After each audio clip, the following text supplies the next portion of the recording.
ये बोर्ड्स में पूछा जाता है दोस्तों। मून मिशन हो गया, ये मार्स मिशन हो गया, ये 20 जुलाई 1969 में सबसे इम्पोर्टेंट चीज़ है दोस्तों, ये इम्पोर्टेंट है।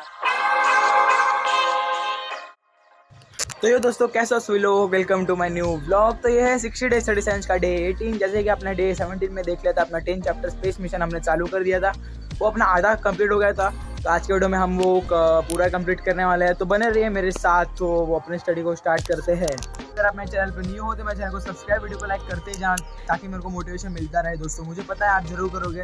और हाँ, मैं हर एक वीडियो में क्वेश्चन पूछता हूँ, इस वीडियो में भी मैं आपको एक क्वेश्चन पूछने वाला हूँ। उस क्वेश्चन का आंसर दे देना दोस्तों, क्योंकि वो बहुत इंपॉर्टेंट क्वेश्चन रहते हैं। तो चलिए शुरू करते हैं अपना 10 चैप्टर स्पेस मिशन। तो चलिए, मेरा इधर तक हो गया था। और मैंने पिछले व्लॉग में आपको क्वेश्चन पूछा था कि सैटेलाइट के टोटल कितने पार्ट रहते हैं, तो उसका आंसर आज की वीडियो में आपको बता दो। सैटेलाइट के टोटल 6 पार्ट रहते हैं, 1 2 3 4 5 6। ठीक है दोस्तों, ये इम्पोर्टेंट है, एक बहुत ही ज़्यादा इम्पोर्टेंट चीज़ है दोस्तों। उसके बाद ये पढ़ लेते हैं, ये क्या है। The PSLV is 4 stage satellite launch vehicle. PSLV का फुल फॉर्म क्या है मैंने आपको पिछले ब्लॉग में बता दिया था दोस्तों, ठीक है। फिर भी एक बार मैं आपको बता देता हूँ। ये रहा polar satellite launch vehicle PSLV, designed by ISRO. ये इसरो की तरफ से डिज़ाइन किया जाता है। उसके बाद अपना नेक्स्ट है, each of the stages contain fuel which is burn and each stage is detach from the vehicle after reaching specific height. Specific height होने के बाद हर एक पार्ट अलग अलग हो जाता है दोस्तों। There is a place at the top of the fourth stage to keep polar satellite to be launched. Among the 4 stages, the first stage, along with 6 rocket booster engine, provide the initial thrust in stage contain solid fuel. The first and third contain solid fuel. The second and fourth stage contain liquid fuel. Second and third stage increase the velocity of PSLV and helps to attain the desirable height. The fourth and last stage sets the satellite into desired orbit. यहाँ पर आप एक बार देख लो। उसके बाद अपना आता है space mission away from earth. For the space mission the spacecraft must escape the Earth's gravitational force to travel into the outer space. To achieve these, the initial velocity of the among moving object must be greater than escape velocity. Escape velocity on a plant can be obtained by using following formula. ये formula use होता है, एक बार देख लो। इधर G की value है 6.67 into 10⁻⁻11 nm² और kg² दोस्तों। इस रिसर्च ऑर्गेनाइजेशन हो गया, ये सब इंपॉर्टेंट है दोस्तों। तो चलिए मून मिशन क्या है वो देख लेते हैं। The moon is the only natural satellite of the earth. Russia, USA, China, Japan and India have successfully undertaken the moon mission. Russia completed 15 moon missions between 1959 to 1976. If these last 4 missions brought the stone sample from the moon for study and analysis, USA executed the moon mission between 1962 to 1972. Neil Armstrong put the first step on moon. 20 July made a history. ISRO successfully launched Chandrayaan-1 and placed into the orbit of moon. उसके बाद आता है अपना Mars mission, और है थोड़ा बाकी है। It sent useful information to the Earth for a year. Indian discover for the first time the presence of water on the moon. Moon पे पानी है, ये सबसे पहले इंडिया ने डिस्कवर किया था दोस्तों। उसके बाद अपना आता है मार्स मिशन।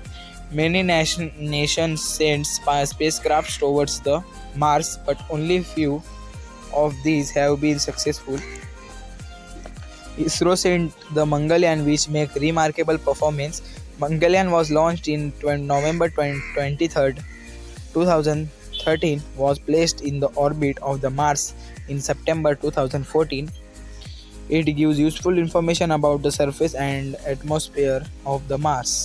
तो इक्वेशन रहता है इधर इसमें साइंस की, इसमें आपको फार्मूलाज याद कर लेना है, जैसे कि हम मैथ्स में फार्मूला याद करते हैं। जैसे कि ये वाला फार्मूला हो गया, यहाँ पर आप देख सकते हो। उसके बाद है मून मिशन, यहाँ पर आप देख सकते हो। ये बहुत ही ज़्यादा इंपॉर्टेंट है दोस्तों, ये बोर्ड्स में पूछा जाता है दोस्तों। मून मिशन हो गया, ये मार्स मिशन हो गया, ये वाला किधर गया, हाँ ये मार्स मिशन हो गया। मिशन टू अदर प्लैनेट्स हो गया, इंडियन एंड स्पेस टेक्नोलॉजी हो गया, ये दोनों हो गया। Satellite and launch vehicle question पूछा जाता है। ये सबसे इम्पोर्टेंट चीज़ है कि चांद पे सबसे पहले पैर किसने लगा, तो नील आर्मस्ट्रॉन्ग है वो। और वो कभी रखा था वहाँ पर, यहाँ पर आप देख सकते हो 20 जुलाई 1969। ये सबसे इंपॉर्टेंट चीज़ है दोस्तों, ये इंपॉर्टेंट है, आप याद करो दोस्तों, ठीक है दोस्तों। उसके बाद अपना आता है mission to other planets, some space crafts orbited the planet, some spacecraft landed on planets, some spacecraft just observed the planets, just goes nearby them, some spacecraft specially sent to study the asteroids and comets. All the space mission we are used to study the origin of the earth and our solar system. India and space technology. India has built various launcher which can put the satellite having the mass up to 25,000 kg in the orbit. ISRO has designed and built two important launcher, PSLV, Polar Satellite Launch Vehicle, और GSLV. फिर आता है successful space mission in space technology made scientific significant contribution in the national and social development. INSAT and GSAT series are active in telecommunication, TV broadcasting, meteorology, disaster management, etc. USAT is used specify for education purpose. IRNSS series is for navigation. दोस्तों Edusat किसके लिए use होता है, education के purpose के लिए. IRNSS series navigation के लिए होता है. और इनसेट और जेसेट टेलीकम्युनिकेशन और ब्रॉडकास्टिंग हो गया, टीवी हो गया, कम्युनिकेशन हो गया, डिजास्टर मैनेजमेंट होता है, उसके लिए यूज़ होता है. उसके बाद अपना आता है सैटेलाइट लॉन्च व्हीकल. किधर है, थुम्बा तिरुवनंतपुरम श्रीहरिकोटा, जहाँ से अपना चंद्रयान 3 लॉन्च हुआ था, और है चंदीपुर ओडिशा. उसके बाद आता है space research organisation, Vikram Sarabhai space research centre Thiruvananthapuram, Satish Dhawan space research centre Sriharikota, यहाँ से अपना चंद्रयान 3 लॉन्च हुआ था. और फिर है स्पेस एप्लीकेशन सेंटर अहमदाबाद. ठीक है दोस्तों, ये भी इम्पोर्टेंट है. दोस्तों मैनेज ऑफ स्पेस डेब्रीज, वो मैनेज कैसे किए जाते हैं. Along with the artificial satellite, some non functional satellites and parts of launcher DHS during launching and debris generated between collision of two satellites. There are 2 crore small and large pieces of satellite revolving around the Earth. In these was unchecked and uncontrolled, it become risky to all future launching satellite. Some studies or experiments are begun to find solution for this problem. दोस्तों इधर क्या हो रहा है कि अपना जो satellite launch हो रहा है उसमें से अभी आपने 6 स्टेजेस अपने ये होते हैं, तो उसमें से जैसे जैसे हाइट बढ़ती जाती है एक पार्ट रिलीज़ होते जाता है. तो वो पार्ट्स डायरेक्ट ज़मीन पे आके नहीं गिरते, वो एक बार स्पेस में चले जाने के बाद स्पेस में ही रहते हैं. और कभी कभार क्या होता है सैटेलाइट और सैटेलाइट की टक्कर हो जाती है, उसके बाद जैसे यहाँ पर एक्सप्लोजन होता है और वो सैटेलाइट के जो ये पीसेस है वो अराउंड कम से कम 2 करोड़ छोटे और बड़े पीसेस अपने अर्थ के अराउंड घूम रहे हैं. और ये सबसे साइंटिस्ट के लिए ये सबसे बड़ी प्रॉब्लम हो गई है, क्योंकि फ्यूचर में जब भी हम सैटेलाइट लॉन्च करेंगे तब वो हमको ये कर सकते हैं, बीच में आ सकते हैं. ठीक है, तो साइंटिस्ट अभी ढूंढ रहे कि वो क्लियर कैसे करें या उसको क्लीन कैसे किया जाए, उसके लिए साइंटिस्ट अभी तक ये कर रहे हैं, रिसर्च कर रहे हैं. ठीक है दोस्तों. और हाँ दोस्तों, मैंने अभी आपको जो भी बताया, अगर आपने ये नहीं किया तो फिर क्या किया दोस्तों. मैंने आपको जो भी क्वेश्चंस बताए इंपॉर्टेंट है, और अभी जो मैंने पढ़ के दिखा ये नहीं किया तो फिर आप क्या मतलब है दोस्तों, ये करना चाहिए आपको. ठीक है दोस्तों.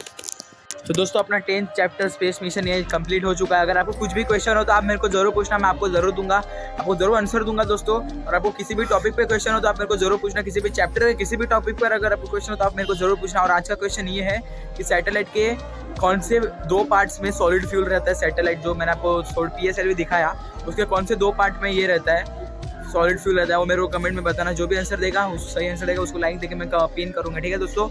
तो फिर मिलेंगे ऐसे एक न्यू व्लॉग में, तब तक के लिए बाय बाय दोस्तों. और हाँ, अगर आप मेरे चैनल पर न्यू हो तो मेरे चैनल को सब्सक्राइब और वीडियो को लाइक करते ही जाना. तो अभी फिर मिलेंगे डे 19 में, तब तक के लिए बाय बाय दोस्तों.